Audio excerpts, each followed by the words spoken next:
Bismillahirrahmanirrahim. Assalamualaikum warahmatullahi wabarakatuh. Selamat pagi, salam sejahtera untuk kita semua. Bertemu kembali di mata pelajaran pekerjaan dasar elektromekanik kelas 10 teknik instalasi tenaga listrik. Anak-anakku, semoga hari ini kalian dalam keadaan sehat, tidak kurang suatu apa, sehingga kita hari nanti dapat belajar bersama-sama dengan baik untuk kebaikan kita semua. Baik, pada pertemuan-pertemuan sebelumnya kita telah membahas mengenai merakit dengan fastener. Kemudian kita juga minggu yang lalu kita juga telah belajar mengenai merakit dengan patri atau solder. Nah, sekarang pada pertemuan yang ketiga di materi KD pertama untuk semester genap ini, kita akan belajar bagaimana merakit dengan keling. Nah, baik, apa yang kita pelajari? Nah, pertama kita akan pelajari konsep dasar sambungan keling itu seperti apa. Yang kedua, kita akan belajar apa saja peralatan yang dibutuhkan. Yang ketiga, kita akan belajar bagaimana proses pengelingan itu dilakukan. Nah, seperti yang tampak di layar, ini ada contoh gambar peralatan yang digunakan. Silakan diamati sambil dibayangkan atau di explore apa itu kira-kira namanya apa. Sambil kamu cari-cari literasi apa itu namanya. Yang jelas nanti alat-alat ini akan kita gunakan. Yang ini kita gunakan mesin, yang ini kita gunakan sebagai manual, alat manualnya. Nah, apa yang ingin kita capai dengan materi merakit dengan keling ini? Pertama, kita harus paham dulu, paham konsepnya. Yang kedua, kita bisa memilih alat yang digunakan. Kemudian setelah kita pilih alatnya, kita gunakan alat tersebut. Yang ketiga, kita ingin menerapkannya nanti, menerapkan teknik pengelingan. Nah, itu beberapa tujuan atau hal yang ingin kita capai di pembelajaran pertemuan yang ketiga ini. Baik, langsung saja kita masuk ke subtopik yang pertama, yaitu kita belajar tentang konsep dasar sambungan keling. Nah, ini yang tampil, ini ada contoh, ini ada besi itu ya, kemudian ada titik-titiknya itu semacam titik-titik itu ya. Nah, ini kira-kira bagaimana? Nah, ini biasa kalian temui ini jembatan-jembatan biasanya ya, ada sambungan seperti ini, ya kan? Nah, kita lihat pada dasarnya sambungan keling itu adalah sambungan yang berfungsi untuk mengikatkan atau menyatukan bagian suatu benda dengan benda lain. Nanti yang akan kita sering gunakan tuh logam, plat logam, ya, plat logam, yang menggunakan alat sambung berupa paku keling. Nah, karakteristik utama atau ciri utama dari sambungan keling ini, ya, itu sambungannya bersifat tetap atau permanen, sulit untuk dibongkar atau dilepas. Karena ini permanen sehingga dia sulit untuk dibongkar. Kalau dipaksa ya akan rusak. Hal ini kenapa? Dikarenakan bagian ujung paku keling, memiliki ukuran yang lebih besar daripada bagian batangnya. Itulah kenapa sambungan ini banyak diaplikasikan pada bangunan-bangunan yang bergetar atau bergerak. Ini kan bergetar ini, ya, bangunan-bangunan ini kan akan bergetar ketika dilewati, itu kan bergetar. Nah, sehingga sambungan cocok untuk menyambungkan plat ini, ya, ini plat ini dengan yang sini, ini dengan ini. Nah, makanya di situ kan ada. Nah, ini di sini kan ada titik ya. Nah, seperti titik itu. Nah, ini kan sambungan keling ini. Cara satu. Nah, ini ada titik lagi, itu kan sambungan keling. Nah, seperti apa paku keling itu? Nah, seperti ini. Nah, seperti itu bentuknya. Ini dalam versi kecil ya. Kalau di sini harusnya lebih besar lagi yang di gambar ini. Tapi ini bentuk paling sederhana dari paku keling, ya, seperti yang tampak di sana. Nah, di sana bentuk seperti itu, ya. Nah, konsep dasar sambungan keling bisa dipahami. Jadi kalau boleh saya ulang sedikit, sambungan keling itu sifatnya permanen ya, tetap, jadi sulit atau bahkan tidak bisa dibongkar. Dia menyambungkan dua buah plat logam dengan ketebalan tertentu. Ketebalannya bisa sama, bisa berbeda. Nah, nanti prosesnya bagaimana ya akan kita bahas selanjutnya. Proses penyambungannya akan kita bahas di slide-slide selanjutnya. Sampai sini paham? Baik, kalau paham kita lanjut. Kita pertama bahas tentang paku keling. Nah, paku keling yang menjadi alat sambung utama pada sambungan ini merupakan paku yang terbuat dari logam.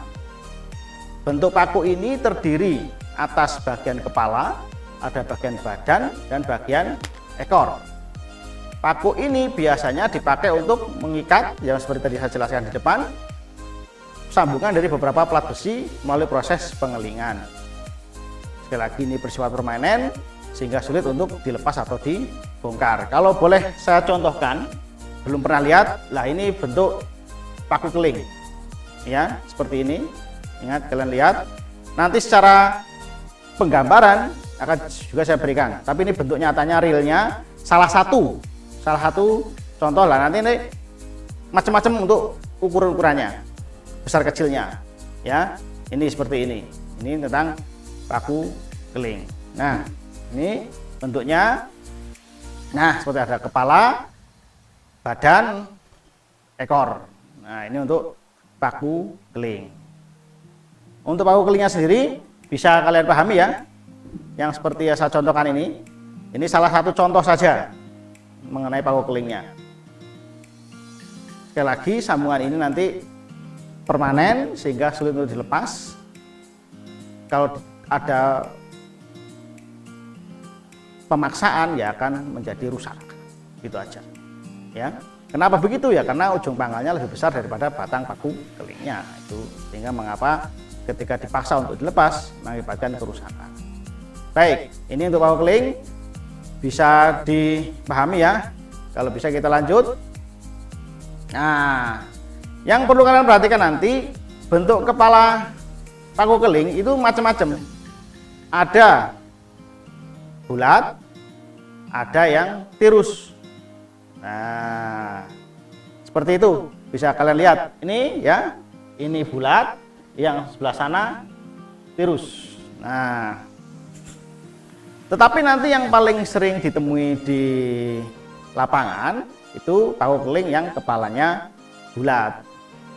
Nah, karena mudah dalam pemakaian. Bahan pembuatnya ada apa? Dari baja, dari tembaga, maupun dari aluminium. Nanti tinggal kalian sesuaikan atau kalian pilih sesuai dengan kebutuhan, disesuaikan dengan jenis plat yang akan disambung dengan paku keling. Nah, ini untuk bentuk kepala paku keling. Bisa dipahami ya. Secara konstruksi, bentuk kepala paku keling ada dua. Pertama bulat seperti ini ya. Yang kedua tirus seperti itu. Membentuk sudut antar dilihat di sana sekitar 75 derajat.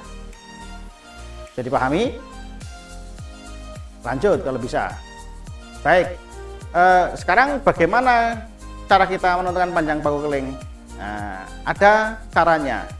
Dan ini perlu kita pelajari. Kenapa? Karena seperti yang saya sampaikan tadi di awal, bahwa paku keling ini untuk menyambungkan dua belah plat logam, sementara plat logam yang akan kita sambungkan itu kan memiliki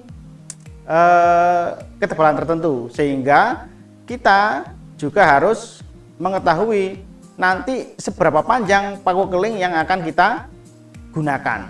Nah, tadi sudah saya contohkan paku keling yang sering akan kita gunakan. Nah, di gambar juga sudah kita lihat. Ini ya. Ini di sini di atas ini 1,2 cm. Ini dari sini ke bawah 2,7. Diameternya yang bawah ini 1,8. Diameter yang atas ini 3,2. Jadi memang beda diameter antara bagian ini bagian kepala dan ekornya, beda diameter. Nah, di situ tertulis total panjang 4 cm. Nah, bagaimana caranya? Nanti kita lihat. Jadi, seperti tadi sudah saya sampaikan atau saya sudah perlihatkan seperti ini tadi ya. Nah, ini kalian lihat, perhatikan lagi. Nah, perhatikan dengan seksama. Dicontohkan juga ada di contoh di tampilan gambar ya. Kalian lihat, ini ujung kepala, ini bagian kepala ya, ekor. Diameternya memang berbeda, lebih besar yang atas ya kan. Nah, total panjangnya ini sampai sini, di situ tertulis 4 cm. Bagaimana caranya? Kita lihat. Nah, bagaimana kita caranya? Nah, kita bisa tentukan dengan melihat jenis atau bentuk kepala paku kelingnya. Tadi kan saya jelaskan bahwa bentuk kepala paku keling ada dua, yang setengah bulat dan apa tadi? Tirus. Nah, dari situ nanti kita bisa gunakan untuk menentukan panjang paku kelingnya. Kita lihat seperti apa. Nah, untuk kepala setengah bulat itu ada rumus L panjang paku keling sama dengan LK plus LZ. LZ-nya 1,5 kali D. D itu apa? Diameter. LK sama dengan T1 tambah T2. LK ini untuk menghitung total tebal plat yang akan kita sambung. T1 itu tebal plat yang pertama, T2 adalah tebal plat yang kedua. Sehingga ketika dijumlah nanti ketemu LK. Ini untuk menghitung atau mengetahui panjang paku keling dengan kepala setengah bulat. Bagaimana untuk kepala tirus? Nah, cara menghitungnya L panjang paku keling LK plus LZ. LZ-nya 0,8 kali D. LK-nya ya sama, tebal plat yang akan kita sambungkan. Tetapi bedanya di LZ-nya. Kalau kepala setengah bulat itu 1,5 kali diameter, kalau kepala tirus 0,8 kali diameter. Untuk lebih memperjelas tentang bagaimana cara menentukan panjang paku keling, kita lihat contohnya. Nah, contoh ini, plat yang akan disambung romi memiliki tebal 7 mm dan 5 mm. Diameter paku kelingnya 5 mm. Berapa panjang paku keling kepala setengah bulat yang diperlukan? Nah, ceritanya begini. Jadi romi ini mau menyambung atau menggabungkan dua belah plat logam, di mana plat logam yang pertama itu tebalnya 7 mm, plat logam yang kedua tebalnya 5 mm. Kebetulan paku keling yang dia miliki paku keling dengan tipe kepala setengah bulat, diameternya 5 mm. Nah, pertanyaannya adalah berapa panjang paku keling yang dibutuhkan oleh romi ini? Nah, jawab sekarang. Jawab, lihat. Pertama kita cari LZ-nya. 1,5 kali diameter, berarti 1,5 kali 5, ketemunya 7,5 mm. Kemudian LK-nya berapa? Ya, tebal plat yang akan digunakan tadi, yang akan disambung tadi, 7 ditambah 5, ketemunya 12. Sehingga panjang paku keling yang diperlukan 12 ditambah 7,5 menjadi 19,5 mm. Ini contoh persoalan atau contoh kasus, sehingga kalian nanti bisa lebih memahami bagaimana cara menentukan panjang paku keling. Sampai di sini dipahami? Baik, kalau paham berarti bisa kita lanjut tentang keuntungan dan kelemahannya. Keuntungannya tentu bisa kalian perhatikan, ada beberapa hal. Pertama, tentu logam-logam yang akan disambung itu karena kita menggunakan paku keling tidak ada perubahan secara perubahan struktur logam lah, tetap logamnya. Nah, sehingga karena tidak ada perubahan struktur logam, sambungan keling ini banyak digunakan pada pada pembubahan-pembubahan yang bersifat dinamis, yang bergetar tadi kan, termasuk bergetar kan dinamis. Berarti kan memang mendapatkan macam-macam gangguan-gangguan eksternal. Nah, ini cocok di sana digunakan. Kemudian keuntungannya sederhana, simple, murah untuk dilaksanakan. Pemeriksaannya lebih mudah, kemudian juga ya memang tadi saya sampaikan bahwa ini permanen, kalau dilepas itu akan rusak. Nah, tetapi ini juga merupakan sebuah keuntungan kalau memang mau melakukan pembuka atau perbaikan di sambungan atau memang harus membuka, ya tinggal dipotong kepala dari paku keling tersebut sehingga akan terbuka, nanti tinggal kita sambung dengan paku keling yang baru. Nah, tentu di samping ada keuntungan, tentu juga ada kelemahan. Apa saja kelemahannya? Relatif lebih sedikit. Kelemahannya hanya mungkin harus pada pengerjaan awal. Apa itu ya? Karena kan sebelum dikeling berarti harus ada pembuatan lubang. Pembuatan lubang berarti hubungannya dengan pekerjaan pengeboran. Nah, yang perlu diperhatikan adalah dari pengerjaan pengeboran ini, pembuatan lubang ini adalah kemungkinan adanya karat. Kemungkinan adanya karat di sekeliling lubang tadi. Itu aja kelemahannya. Jadi lebih banyak keuntungannya daripada kelemahan, asalkan kita hati-hati pada saat pembuatan lubang sehingga nanti diminimalisir atau bahkan dihilangkan sama sekali kemungkinan terjadinya karat. Insya Allah tidak ada masalah untuk sambungan keling ini. Sampai sini paham ya?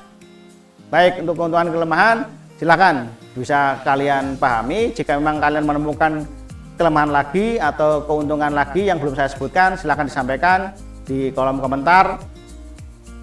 Nanti akan kita diskusikan bersama. Nah, ini keuntungan-keuntungan dan kelemahannya. Baik, kalau sudah paham kita lanjut. Nah, peralatannya sekarang apa aja? Nah, ada yang pertama perapat paku keling, kemudian ada pembentuk kepala keling, kemudian ada landasan, kemudian ada palu konde. Kita lihat seperti itu penggambarannya. Perapat paku keling, ya, setelah keling ini terpasang, kepala ini kan untuk memastikan kepala ini benar sambungan keling ini rapet. Nah, sekarang perapat paku keling itu apa? Nah, ini kan mungkin kejadiannya adalah ketika kita sudah selesai melakukan pengelingan, dua logam itu sudah disambung dengan paku keling. Nah, untuk memastikan paku keling ini tersambung dengan baik ke logam tadi, plat logam tadi, kita butuhkan perapat. Di tampilan yang paling ujung sana itu ada perapat keling, seperti itu fungsinya. Kita pasangkan, kita paskan ke kepalanya sehingga sambungannya menjadi rapat. Landasan ya untuk landasan paku keling tadi, bisa kalian lihat seperti itu bentuknya di paling ujung sana di bawah itu juga ada landasan. Kemudian pembentuk kepala keling, pembentukan kepala keling itu biasanya menggunakan palu konde. Nah, palu konde itu jenis-jenis palu tentu sudah kita bahas di pertemuan di semester ganjil kemarin. Penggunanya seperti itu, cuma harus lebih hati-hati karena agar tidak terlalu merusak paku kelingnya itu sendiri. Ya, ini peralatan-peralatan sambungan keling yang nantinya akan sering kita gunakan, dan insya Allah bukan barang yang asing lagi, bukan bagi kalian. Jadi pahami ya untuk peralatan-peralatannya ya. Seperti itu cara kerja nanti. Peralatan-peralatan ini digunakan seperti apa. Nah, sekarang kita bahas proses pengelingannya seperti apa. Nah, pertama tentu kita akan membuat lubang pada plat yang akan disambung. Tentu setelah kita siapkan platnya akan disambung, sudah kita siapkan. Setelah platnya sudah siap, dilubangi dengan apa? Dengan bor. Nah, pastikan ukuran lubang sesuai dengan ukuran paku keling yang akan digunakan. Tetapi ada tipsnya. Nah, akan lebih baik bila diameter dari lubang tersebut 1,5 kali dari diameter paku keling untuk menghindari gesekan antara lubang dengan paku. Seperti ini kurang lebih penggambarannya. Nah, itu gambarannya. Ada dua plat logam yang akan disambung. Yang tengah itu adalah paku kelingnya. tentu untuk membuat lubang itu kalian menggunakan bor. Nah, itu ada tipsnya, diameter lubangnya itu 1,5 kali dari diameter paku keling yang akan kita gunakan. Untuk apa? Untuk menghindari gesekan antara lubang dengan paku. Setelah ini, langkah selanjutnya apa? Setelah kalian membuat lubang pada dua belah plat logam yang akan disambung tadi, tentu dilanjutkan dengan memasukkan paku keling ke dalam lubang tersebut. Nah, bagian kepala paku keling juga dimasukkan dalam lubang yang sama tadi. Jadi ya, intinya seperti ini. Setelah kalian lubangi plat yang akan disambung, ini dimasukkan semua. Nah, kemudian setelah itu menekan kepala paku keling ke bagian ekornya. Nah, bisa lihat situasinya. Jika memang ini besar, artinya memerlukan tenaga lebih, tidak hanya sekedar tenaga kita sebagai manusia biasa, tentu kalian bisa menggunakan alat tekan mesin pres hidrolis. Tapi kalau untuk sambungan-sambungan kecil, kalian bisa menggunakan tang rivet atau rivet gun. Kalau bisa saya contohkan yang seperti ini. Nah, ini misalkan ini sambungan, kalian masukkan, ini kan berarti masuk ke sana. Nah, seperti ini, ditekan seperti ini, dia akan terlepas. Seperti itu. Saya contohkan lagi dengan tang rivet yang kedua. Kebetulan saya punya dua jenis contoh tang, bentuknya sama, cuma beda warna. Ini kan misalnya ini sudah masuk ke ke plat yang akan disambung, berarti ini ekornya kalian masukkan ke ujung tang rivet gun ini. Nah, ini ditekan ke sana, nanti dia akan seperti ini, ditekan, press, nanti dia akan menekan, akan memotong, akan membuat sambungan rivet tadi atau sambungan keling tadi. Ya, seperti ini. Nanti seperti ini, tinggal ditekan, ini plek ke sana, nanti ini akan terpasang. Bisa dipahami ya? Nah, setelah langkah ini, berarti langkah selanjutnya adalah apa? Kalau mesin pres nggak ada, tangan rivet nggak ada, ya bisa gunakan palu ini tadi. Nah, setelah sambungan dipastikan cukup kuat, kalian tinggal melakukan pemotongan bagian ekor yang tersisa. Jika ada sisa ya. Untuk pemotongan, ya gunakan alat yang sesuai.